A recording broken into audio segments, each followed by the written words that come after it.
Hello friends, നമ്മൾ മഴതോരും മുമ്പേ എന്ന സീരിയലിലെ അലീനയുടെയും മണിശങ്കറിൻ്റെയും ഇന്നത്തെ കഥ കേട്ടാലോ? എൻ്റെ ചാനൽ ആദ്യമായി കാണുന്നവരാണെന്നുണ്ടെങ്കിൽ സബ്സ്ക്രൈബ് ചെയ്യണം. കഥ മുഴുവൻ കേട്ടതിന് ശേഷം ഇഷ്ടമായെങ്കിൽ ലൈക്ക് ചെയ്യണം. നിങ്ങളുടെ അഭിപ്രായങ്ങൾ കമൻറ്റ് രൂപേണ പറയണം. അപ്പോൾ നമുക്ക് കഥ പറയാം. അങ്ങനെ നമ്മുടെ ഗംഗാധര മേനോൻ വൈജയന്തിയെ കാണാനായിട്ട് ഹോസ്പിറ്റലിൽ വന്ന് വൈജയന്തിയോട് സംസാരിക്കുകയാണ്. നീ ബാലചന്ദ്രനെ മനസ്സിലാക്കണമെന്നും എന്നുള്ള കാര്യങ്ങളെല്ലാം പറഞ്ഞ് വൈജയന്തിയെ ബോധ്യപ്പെടുത്താൻ ശ്രമിക്കുകയാണ്. പക്ഷേ ഒരു കാരണവശാലും വൈജയന്തി ഗംഗാധര മേനോൻ പറയുന്നത് അനുസരിക്കുന്നില്ല. കാരണം നീ ബാലചന്ദ്രനെ അനുസരിക്കണമെന്നും നീ തിരിച്ച് കടപ്പെട്ട ഒരു വീട്ടിലോട്ട് തിരിച്ചു പോകണമെന്നും ഗംഗാധരൻ വൈജയന്തിയോട് പറയുന്നു. പക്ഷേ വൈജയന്തി അതിനെ സമ്മതിക്കത്തില്ല. അയാൾക്ക് മറ്റാരിലോ ജനിച്ച ഒരുത്തിയുള്ള വീട്ടിലോട്ട് ഞാൻ പോവില്ലെന്ന് ശക്തമായിട്ട് തന്നെ ഗംഗാധര മേനോനോട് പറയുന്നു. അപ്പോൾ ഗംഗാധരൻ പറയുന്നു, നീ തിരിച്ച് കടപ്പാറോട്ട് പോയാൽ നിന്നെ അലീന പൊന്നുപോലെ നോക്കുമെന്നും കിടന്ന കിടപ്പിൽ മലമൂത്ര വിസർജനം നടത്തുന്ന നിന്നെ മറ്റാരും നോക്കുമെന്നും പറയുന്നു. ഞാൻ കൊല്ലപ്പള്ളി വീട്ടിലോട്ട് പോകുമെന്ന് പറഞ്ഞപ്പം കൊല്ലപ്പള്ളി വീട്ടിൽ നിന്നെ ആര് നോക്കും? കമല നോക്കുമോ? സ്വന്തം അമ്മയെ പോലും നോക്കാൻ പറ്റാത്ത അവൾ നിന്നെ നോക്കുമെന്ന് നിനക്ക് തോന്നുന്നുണ്ടോ? നിൻ്റെ മക്കൾ പോലും അവിടെ. നീ നേരെ കടപ്പാട്ടൂരോട്ട് പോകണം. കടപ്പാട്ടൂരോട്ട് പോയാൽ നിന്നെ അലീന നോക്കുന്നത് പോലെ ആരും നോക്കില്ലെന്ന് ഗംഗാധര മേനോൻ പറഞ്ഞ് ബോധ്യപ്പെടുത്താൻ ശ്രമിക്കുന്നു. ഇല്ല, എന്ത് വന്നാലും ഞാൻ കടപ്പാരോട്ട് പോവില്ല. ഞാൻ ഒരു ഹോം നേഴ്സിനെ നിർത്തി നോക്കിക്കോളാം. ഹോം നേഴ്സൊക്കെ എത്ര തണ്ട് നോക്കുമെന്നും ഹോം നേഴ്സിൻ്റെ നോട്ടമൊന്നും ശരിയാവത്തില്ലെന്നുമൊക്കെ ഗംഗാധര മേനോൻ വൈജയന്തിയോട് പറയുന്നു. അപ്പോൾ ബാലേന്ദ്രൻ മേനോനെ കുറ്റപ്പെടുത്തി തന്നെയാണ് നമ്മുടെ വൈജയന്തി സംസാരിച്ചുകൊണ്ടിരിക്കുന്നത്. മറ്റൊരു സ്ത്രീയിൽ അയാൾക്ക് ജനിച്ച മകളുള്ളിടത്ത് ഞാൻ പോത്തില്ല എന്ന് തന്നെ തീരുമാനിച്ച് ഉറച്ചു തന്നെയാണ് വൈജയന്തി ഗംഗാധര മേനോനോട് സംസാരിക്കുന്നത്. അപ്പോൾ ഗംഗാധര മേനോൻ പറയുന്നു, വൈജയ്, നീ നിൻ്റെ തെറ്റ് മറച്ചു വെച്ചിട്ടാണ് ബാലേന്ദ്രനെ കുറ്റം പറയുന്നതെന്ന് പറയുമ്പോൾ, എന്തിനാ ഗംഗേട്ട എപ്പോഴും ആകെയിലെ കാര്യം പറഞ്ഞ് എന്നെ വിഷമിപ്പിക്കുന്നതെന്ന് പറയുന്നു. ശരി, എനിക്ക് ഇനി ഞാനൊന്നും പറയുന്നില്ല, നിൻ്റെ ഇഷ്ടം പോലെ ആവട്ടെ എന്ന് പറഞ്ഞ് ഗംഗാധര മേനോൻ റൂമിന് പുറത്തേക്ക് വരുന്നു. ആ സമയത്ത് നമ്മുടെ ബാലചന്ദ്രൻ പുറത്ത് കാത്തു നിൽപ്പുണ്ടായിരുന്നു. അങ്ങനെ ബാലചന്ദ്ര മേനോൻ ചോദിക്കുന്നു, പെങ്ങൾ എന്ത് പറഞ്ഞു ഗംഗേട്ട? ഞാൻ അവളോട് കാര്യങ്ങളെല്ലാം പറഞ്ഞു മനസ്സിലാക്കി. പക്ഷേ അവൾ കടപ്പാട്ടൂരോട്ട് തിരിച്ചു വരത്തില്ലെന്ന് തീരുമാനിച്ചു തന്നെ ബാലേന്ദ്രൻ നിൽക്കുന്നതെന്ന് പറഞ്ഞു. ശരി, അവൾ വരണ്ട. അവൾ വന്നിരുന്നെങ്കിൽ അവളോട് പ്രതികാരം ചെയ്യുമെന്ന് അവൾക്കറിയാം എന്ന് ബാലചന്ദ്രൻ ഗംഗാധര മേനോനോട് പറയുന്നു. എങ്കിൽ ഞാനൊരു കാര്യം ചെയ്യാം. അല്ലയോ ഭാര്യയെ, നീ തിരിച്ച് വീട്ടിലോട്ട് വന്നാലും നിനക്കിനിയും നിൻ്റെ ഇഷ്ടമുള്ള കാമുകന്മാരോട് നീ പൊയ്ക്കോളൂ, അതിൽ കുട്ടികൾ ജനിക്കട്ടെ എന്നുള്ള രീതിയിൽ വളരെ മോശമായ രീതിയിൽ വൈജയെക്കുറിച്ച് ഗംഗാധര മേനോനോട് പറയുന്നു. പക്ഷേ തൻ്റെ പെങ്ങളുടെ ഭാഗത്ത് തെറ്റുകളുള്ളതുകൊണ്ട് ബാലേന്ദ്ര മേനോൻ പറയുന്നത് കേട്ടുകൊണ്ട് നിൽക്കാൻ മാത്രമേ ഗംഗാധര മേനോന് കഴിയുന്നുള്ളൂ. അതുകൊണ്ട് ഗംഗാധര മേനോൻ ഒന്നും മിണ്ടാതെ ഞാൻ പോവുകയാണ് ബാലേന്ദ്രൻ എന്ന് പറഞ്ഞുകൊണ്ട് തിരിച്ച് പോവുകയാണ്.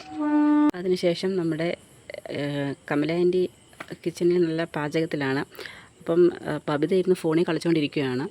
വീട്ടിലെ പോലെ തന്നെ എപ്പോഴും ഇങ്ങനെ ഫോണിൽ കളിക്കുന്ന ജോലി തന്നെയാണ് നമ്മുടെ ബബിതയ്ക്ക്. അങ്ങനെ കമല ആൻറ്റി പറയുന്നത്, ബബിത ഇങ്ങോട്ട് വന്ന് ഈ പച്ചക്കറിയൊക്കെ ഒന്ന് അരിഞ്ഞ് തന്നേ. ഉടനെ കമല ഇങ്ങനെ, അപ്പോൾ നമ്മുടെ ബബിത ഇങ്ങനെ നോക്കുന്നു. പച്ചക്കറി അറിയാനോ? ആൻറ്റി, എനിക്ക് പച്ചക്കറിയൊന്നും അറിയില്ല. ഞാൻ എൻ്റെ വീട്ടിൽ ഒരു പണിയും ചെയ്യത്തില്ല. അത് നിൻ്റെ വീട്ടിൽ. ഇവിടെ നിന്നാൽ എന്തെങ്കിലുമൊക്കെ ജോലി ചെയ്യേണ്ടി വരും എന്ന് പറഞ്ഞതൊക്കെ ഒന്ന് എന്നെ സഹായിച്ച്. എനിക്ക് പറ്റില്ല എല്ലാവർക്കും കൂടിയുള്ള ഭക്ഷണമൊന്നും പാചകം ചെയ്യാൻ. എന്നെ സഹായിക്കാനും ആരുമില്ല. എനിക്ക് ആൻറ്റി ഒരു കാര്യം ചെയ്യും, രഞ്ജുവിനെ വിളിക്കും, അവൾക്ക് പഠിക്കാനുണ്ട്. നീ ഇങ്ങോട്ടൊന്ന് ഈ പച്ചക്കറിയൊക്കെ അരിഞ്ഞു തരാൻ പറഞ്ഞ് നമ്മുടെ ബബിതയെ വിളിക്കുന്നു. ബബിത തീരെ മനസ്സില്ലാതെ വന്ന് പച്ചക്കറിയൊക്കെ അരിയുകയാണ്. എന്നിട്ട് നമ്മുടെ കമലാൻറ്റി പറയുന്നു, അങ്ങനെ നീ വെറുതെ ഇങ്ങനെ തിന്ന് സുഖിച്ചിരിക്കാമെന്ന് കരുതണ്ടടി. എന്തെങ്കിലുമൊക്കെ ജോലി ഇവിടെ നിന്നാൽ ഞാൻ നിന്നെക്കൊണ്ട് ചെയ്യിപ്പിക്കുമെന്ന് നമ്മുടെ കമലാൻറ്റി ഇങ്ങനെ പറയുകയാണ്. അങ്ങനെ നമ്മുടെ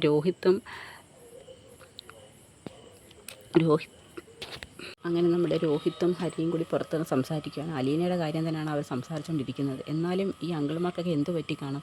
അവളുടെ കൈയും കാലും തല്ലി ഒടിച്ച് അവളെ കിഡ്നാപ്പ് ചെയ്യാമെന്ന് പറഞ്ഞിട്ട് ഇവർക്ക് പെട്ടെന്ന് എന്താ ഒരു മാറ്റം?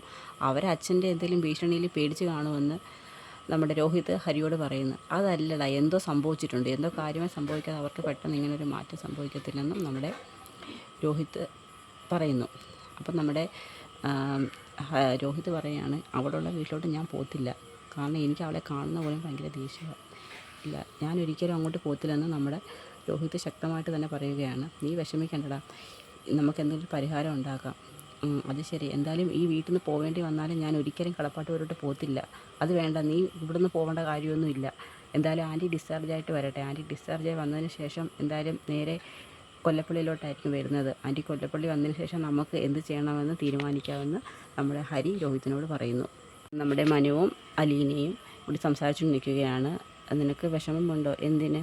അല്ല, ഇതൊക്കെ സംഭവിച്ചിട്ടും നീ സ്വന്തം മകളാണെന്ന്, സ്വന്തം അമ്മയാണ് വൈജയന്തി ആൻറ്റി എന്ന് അറിഞ്ഞതിന് ശേഷം ആൻറ്റിയുടെ ക്രൂരതകളൊക്കെ സഹിച്ചിട്ട് പിന്നെയും നീ ഇവിടെ തന്നെ നിൽക്കുന്ന കാര്യം ആലോചിക്കുമ്പോൾ പറയാം, അതിലെനിക്കൊരു വിഷമമില്ല മനുവേട്ടാ. അതെൻ്റെ സ്വന്തം അമ്മയാണെന്നുള്ളത് എനിക്ക് വ്യക്തമായിട്ട് അറിയാം.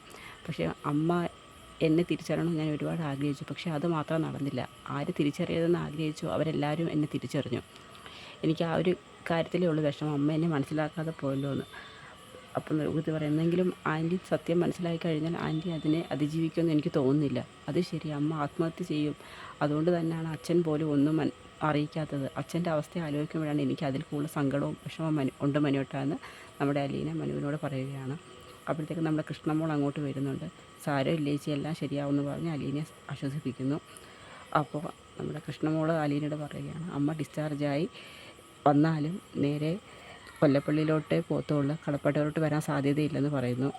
അങ്ങനെ അവർ 3 പേരും കൂടി സംസാരിച്ചുകൊണ്ട് നിൽക്കുന്നിടത്ത് നമ്മുടെ ഈ കഥ അവസാനിക്കുകയാണ്. ബാക്കി റിവ്യൂ നമുക്ക് നാളെ പറയാം. അപ്പോൾ ഓക്കെ, എല്ലാവർക്കും ശുഭരാത്രി, ഗുഡ് നൈറ്റ്.